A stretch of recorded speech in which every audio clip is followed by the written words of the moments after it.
इस बार पंचायत चुनाव में बड़े बदलाव के आसार जो है वो दिखाई दे रहे हैं और जो हमारे यहाँ मुखिया, सरपंच, पंच, बीडीसी ये सब लोग चुने जाते हैं, इसमें बड़ा बदलाव हो सकता है। जी बिल्कुल, जो सीट जो पंचायत आरक्षित था वहां पे आरक्षण हटाया जा सकता है, उस सीट को सामान्य किया जा सकता है और कई ऐसे सीट जो सामान्य थे उनके ऊपर आरक्षण जो है वो लाया जा सकता है। ईबीसी और इसके अलावा जो है वो दलित, जिस तरीके से पंचायत चुनाव में इन लोगों की भूमिका बढ़ाई जाती है, उस हिसाब से इस बार भी जो है वो बंटवारा होने की तैयारी चल रही है और इसको लेके तमाम कोशिश जो है वो दीपक प्रकाश के द्वारा किया जा रहा है। इस बार का पंचायत चुनाव बड़े बदलाव की तरफ इशारा कर रहा है और जहां पे भी आरक्षण हटा या आरक्षण लागू हुआ, उस सीट का पूरा समीकरण ही बदल जाएगा। पूरी कहानी क्या है, चलिए इसको विस्तार पूर्वक समझते हैं, जानते हैं। आपके यहाँ का मुखिया क्या हो सकता है? कोई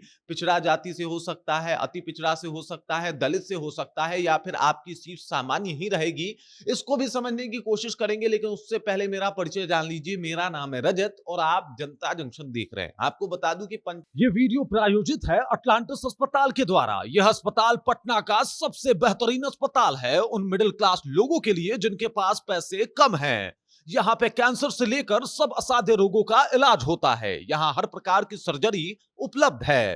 appendix operation, fistula operation, laparoscopic surgery, पीत की थैली की सर्जरी, किडनी स्टोन एवं यूरोलॉजी सर्जरी, प्रोस्टेट सर्जरी, बवासीर, फिशर, पिस्टुला का इलाज, gastro surgery, cancer surgery, neuro surgery, पूरे हाइजीन का ख्याल रखते हुए ये हॉस्पिटल ये सारी सुविधाएं दे रही है। पटना में मिडिल क्लास लोगों के लिए इससे बेहतर अस्पताल हो ही नहीं सकता। शानदार सर्जन, बेहतरीन डॉक्टर और एकदम अच्छी व्यवस्था के साथ अगर आप चाहते हैं कि आपके और आपके परिवारजनों का इलाज हो तो आप इस अस्पताल में जरूर आएं। पंचायत चुनाव जो है वो इस साल के अंत तक हो जाएगा, ऐसा लगभग माना जा रहा है और इसको लेके तैयारी भी युद्ध स्तर पे चल रही है। लगातार कोशिश किया जा रहा है कि इस बार का पंचायत चुनाव को खास बनाया जाए और इस बार के पंचायत चुनाव में जो है वो कुछ रूल्स, कुछ नियम जो अभी तक चले आ रहे हैं उसको भी चलाया जाए। देखिए 2006 से जो है वो पंचायत चुनाव में आरक्षण का प्रावधान जो है वो शुरू होता है, यानी नीतीश कुमार के सरकार में ही ये सब कुछ शुरू होता है और इस दरमियान मतलब कुछ सीट जो है वो आरक्षित किए जाते हैं जहां से सिर्फ दलित चुनाव लड़ सकता है या फिर कुछ सीट ऐसे आरक्षित किए जाते हैं जहां से अति पिछड़ा चुनाव लड़ सकता है। मतलब अति पिछड़ा और दलित के लिए जो है वो सीटों का चुनाव किया जा रहा है और इसके हिसाब से जो है वो चुनाव लड़ाया जा रहा है 2006 से। लेकिन अब उसमें चेंजेस आ रहे हैं। मतलब एक अगर पंचायत की बात की जाए तो यहाँ पे एक पंचायत में ऐसा 2 ही बार हो सकता है कि वो जो जगह है, वो जो पंचायत है उसको आरक्षित रखा जाए। मतलब 2 टर्म्स तक वहां पे अगर मान लीजिए कि कोई एक पंचायत है और मान लीजिए पटना एक पंचायत है और पटना पंचायत जो है वो आरक्षित किया जाता है दलितों के लिए, तो 2 टर्म तक जो है वो उनका काम होगा और उसके बाद उस सीट को सामान्य कर दिया जाएगा। देख लीजिए पहला टर्म शुरू हुआ 2006 से 2016 तक जो है वो टर्म्स बदलता है और बाकी वो तमाम सीटें जहां जहां पे आरक्षण थी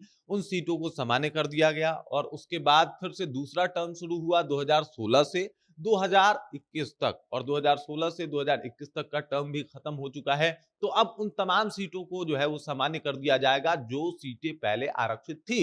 लेकिन अब जो है उसके अलावा अब होने वाला ये है कि वो सीटें जो अभी तक सामान्य थी, ऐसे कुछ सीटों के ऊपर जो है वो आरक्षण लागू किया जा सकता है। अब देख लीजिए अगर बिहार की बात की जाए तो बिहार में जो है वो अधिकतम 50% तक आरक्षण देने का प्रावधान सबसे पहले तो महिलाओं को है और महिलाओं को लेके जो है वो ज्यादा काम किया जा रहा है। मतलब महिलाओं के लिए भी सीटें आरक्षित है, 50% तक की सीटें आरक्षित की जा सकती है। मतलब किसी भी पंचायत से लगभग अगर 2 पंचायत है तो उसमें से एक पंचायत के ऊपर जो है वो महिला का अधिकार होगा। इस तरीके के नियम लाने की जो है वो कोशिश की जा रही है और इसके अलावा अगर बात किया जाए तो 25% जो है वो अनुसूचित जनजाति और अनुसूचित जाति के लिए सीटें जो है वो आरक्षित है।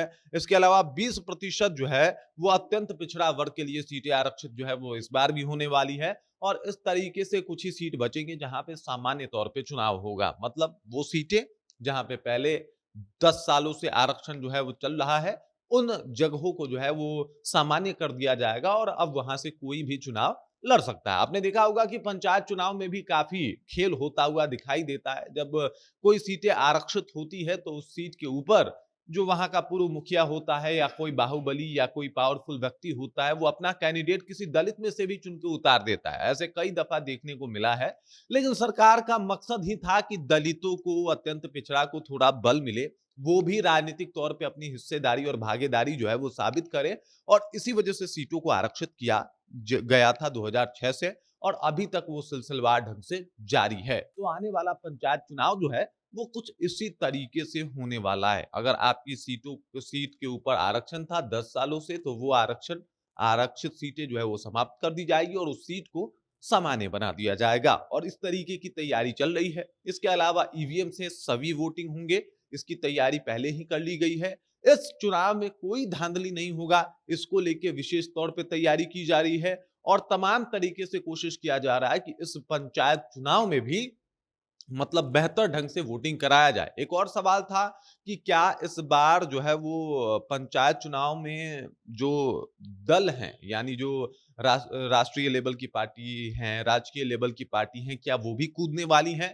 तो देखिए, इसके आसार थोड़े कम नजर आ रहे हैं, क्योंकि इसको लेके अभी तैयारी उस तरीके से हुई नहीं है, और इस वजह से ऐसा लग रहा है कि इस पंचायत चुनाव में भी कोई पार्टी का नेता नहीं उतरने वाला। यानी जैसे आरजेडी हो गया, भाजपा हो गया, कांग्रेस हो गया, ये अपने उम्मीदवार नहीं उतारेगी, बल्कि उम्मीदवार स्वतंत्र ही उतरेगा। बाकी इस खबर, इस जानकारी को लेकर आप क्या सोचते हैं? इस पंचायत चुनाव को आप कैसे देखते हैं? कमेंट कीजिए, अपना विचार जो है हम तक पहुंचा दीजिए। बाकी आप देख रहे हैं जनता जंक्शन और मेरा नाम रजत है।